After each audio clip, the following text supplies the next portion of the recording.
بسم اللہ الرحمن الرحیم۔ السلام علیکم۔ اسلامی جمہوریہ پاکستان کے دارالحکومت اسلام آباد سے آپ کی خدمت میں حاضر۔ جناب، آپ کو پتہ ہے کہ شام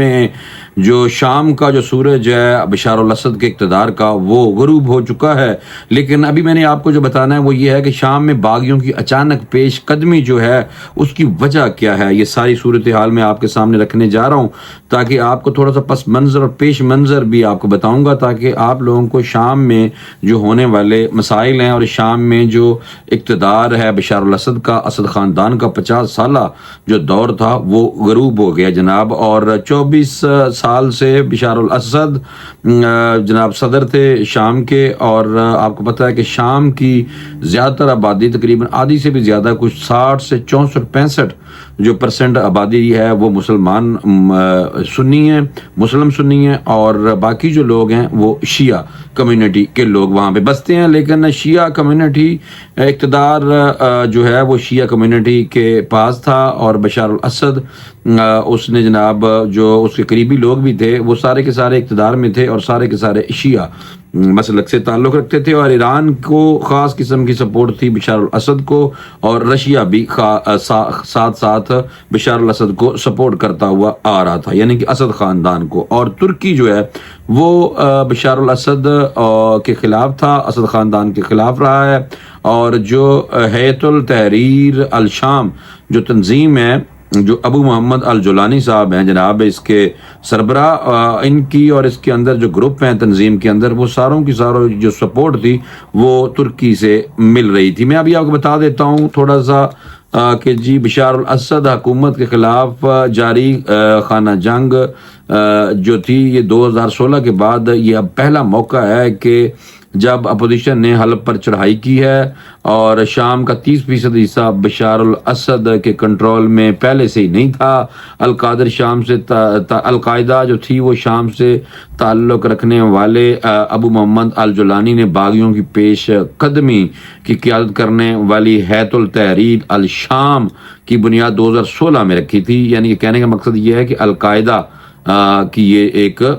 شاخ ہی سمجھ لو۔ ماہرین کے مطابق شام میں باغیوں کی پیش قدمی کے اثرات اس کی حدود تک محدود نہیں رہیں گے، اور وہی ہوا ہے۔ یہ پہلے لوگ یہی سوچتے تھے۔ شام میں جاری 13 سالہ خانہ جنگی میں اچانک باغی فورسز نے بھرپور قوت کے ساتھ پیش قدمی کی ہے، اور خاص طور پر ملک کے سب سے بڑے شہر حلب پر ان کی چڑھائی، حلب پر آ گئے ہیں، پھر دمشق پہ بھی انہوں نے قبضہ کر لیا ہے، اور بشار الاسد کی حکومت کی فورسز کی پسپائی ہو چکی ہے، اور وہاں پہ جناب ہیئت التحریر الشام جو ہے یہ جناب انہوں نے جناب ملک پہ قبضہ کر لیا ہے۔ اور انہوں نے جو ان کے سربراہ ہیں ان کا کہنا تھا کہ ہمارا مقصد یہ بشار الاسد کا تختہ الٹنا ہی تھا، بس اس کے بعد ہم شانت ہو جاؤ، سکون میں آ جاؤ۔ یہ اس طرح کی باتیں ہمیں سننے کو مل رہی ہیں۔ باغیوں نے حالیہ برسوں میں بھرپور حملے کیے تھے، جس کے باعث پیدا ہونے والے عدم استحکام کے اثرات صرف شام تک محدود نہیں رہے تھے۔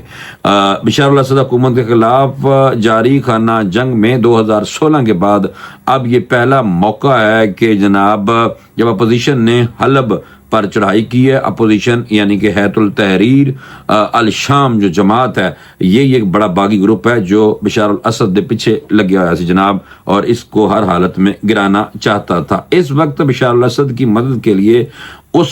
بشار الاسد کی مدد کے لیے روس میدان میں آیا تھا، اور اس نے فضائی حملے کر کے حلب پر باغیوں کے حملے کو ناکام بنا دیا تھا۔ یہ میں 2016 کی آپ کو بات بتا رہا ہوں جناب۔ روس کی مداخلت پر ایران اور اس کے اتحادی حزب اللہ اور دیگر گروپس کی مدد سے اسد جو ہے شام کے 70% علاقے پر جناب کنٹرول برقرار رکھنے میں کامیاب ہو گئے تھے۔ تاہم شام میں زور پکڑتی حالیہ جھڑپیں مشرق وسطیٰ میں ایک ایسے وقت نئے محاذ گرم ہونے کا اشارہ دیتے ہیں جب امریکہ کا قریب ترین اتحادی اسرائیل غزہ میں حماس اور لبنان میں حزب اللہ جیسے ایران کے اتحادیوں کے ساتھ مصروف جنگ ہے۔ اور شام میں امریکہ کے آخری سفیر رابرٹ فورڈ کے مطابق اسرائیل کی جانب سے شام میں حزب اللہ کے ٹھکانوں پر کچھ ماہ سے جاری حملوں اور بعد میں لبنان میں جنگ بندی اور وہ عوامل ہیں جنہوں نے شامی باغیوں کو پیش قدمی کا موقع فراہم کیا تھا، یہ موصوف نے بتایا ہے۔ حلب اہم کیوں ہے؟ حلب شہر جو ہے یہ کیوں اہم ہے؟ بشار الاسد حکومت کی مخالف فورسز گزشتہ 13 برس سے انہیں اقتدار سے ہٹانے کے لیے لڑ رہی تھیں اور اب تک اس تنازع میں اندازاً 5 لاکھ لوگ جو ہیں وہ شہید ہو چکے ہیں، جبکہ 68 لاکھ سے زائد جو شامی ہیں وہ ملک چھوڑ کر جناب جا چکے ہیں۔ شام سے پناہ گزینوں کے بہاؤ نے یورپ کے سیاسی نقشے میں کئی تبدیلیاں کی ہیں اور یہاں انتہائی دائیں اور وہاں انتہائی دائیں بازو کی تحریکیں اور تارکین وطن کی مخالفت کرنے والی آوازوں کو تقویت دی گئی ہے۔ یہ جناب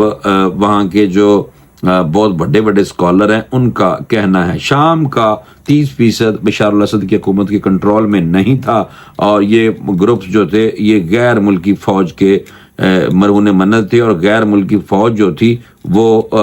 وہاں پہ رہ رہی تھی۔ حلب سے بہت دور شمال مشرقی شام میں امریکہ کے تقریباً 900 بلکہ ہزار فوجی اہلکار موجود رہتے تھے اور ابھی بھی ہیں جنہیں داعش کے مقابلے کے لیے وہاں تعینات کیا گیا تھا۔ امریکہ اور اسرائیل گاہے بگاہے شامی حکومتی فورسز اور ایران کے اتحادی ملیشیا گروپس کے خلاف کارروائیاں کرتے ہوئے آ رہے تھے۔ شام میں ترکیہ کی فوجیں بھی ہیں اور حلب کی جانب بڑھنے والی حکومت مخالف گروپس بھی ان کے اتحادی ہیں۔ حلب پر اکثریت جو پسند ہیں وہ جناب قبضہ کر لیا اور شامی فوج کی مدد کے لیے عراق سے جنگجوؤں کی جناب آمد رہتی رہی ہے۔ شام کے امور پر گہری نظر رکھنے والے جو بڑے بڑے اسکالر اور رائٹرز اور کالم نویس ہیں جناب، ان کے مطابق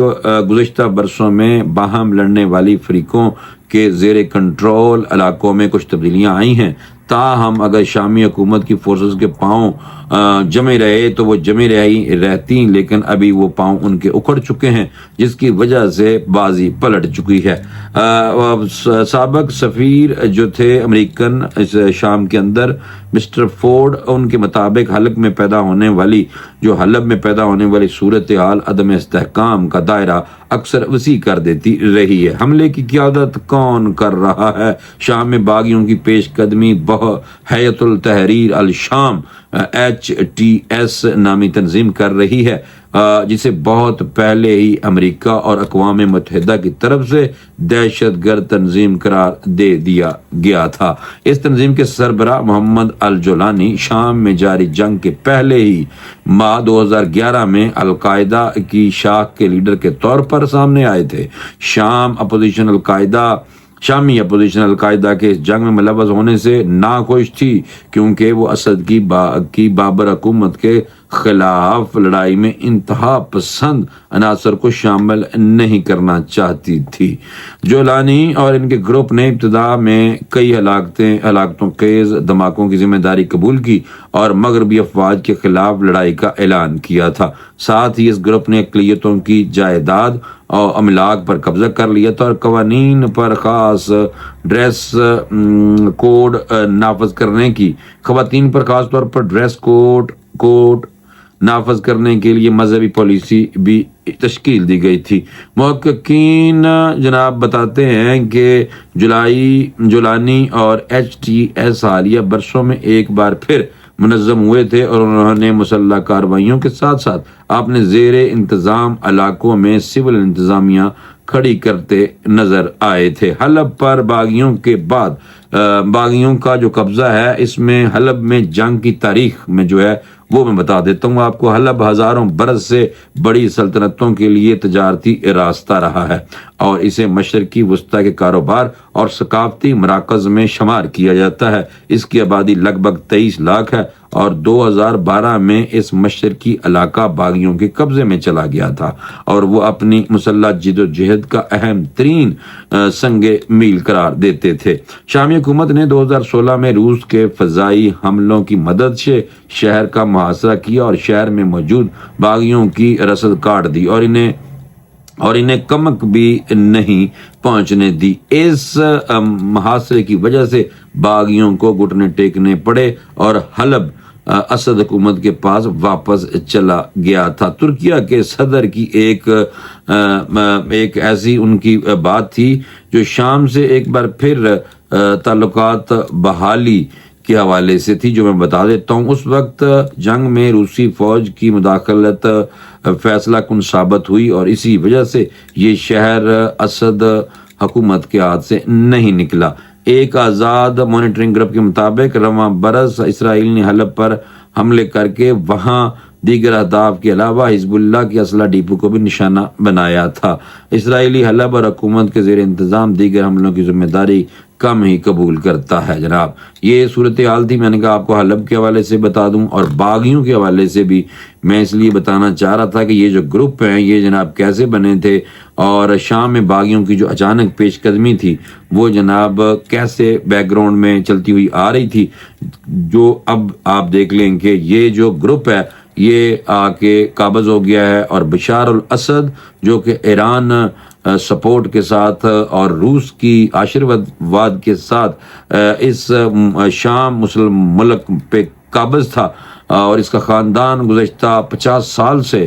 اس ملک پہ قابض تھا اور یہ چند فیصد آبادی جو ہے وہ وہاں پہ تقریباً آپ یہ لگا لیں کہ 20 سے 25% جو آبادی ہے، ویسے تو 16% بھی کہا جاتا ہے لیکن بہرحال 20-25% جو آبادی ہے وہاں شیعہ مسلم ہے اور باقی جو ہے 60 سے 65-64% جو ہے وہ سنی مسلمان ملک شام میں بستے ہیں اور اس وقت سنی جو مسلم شام میں بستے ہیں اس وقت شام پہ ان کا قبضہ ہو چکا ہے اور جو بشار الاسد تھا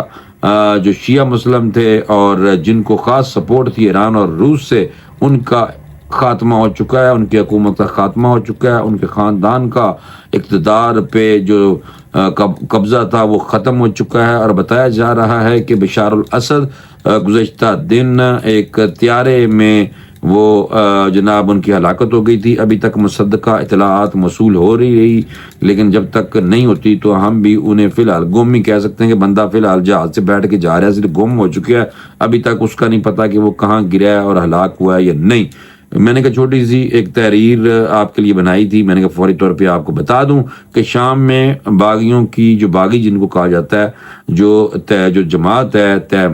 جس کا نام ہے حیات التحریر الشام، اس نے جناب ان کی پیش قدمی کیسے ہو رہی تھی اور اب وہ مکمل طور پر شام پہ زیادہ تر بڑے علاقوں میں دمشق میں حلب پہ جناب قابض ہو چکے ہیں۔ مجھے فوری طور پہ اجازت دیں، انشاءاللہ اگلے ولاگ میں دوبارہ ملاقات ہوگی۔ اللہ حافظ۔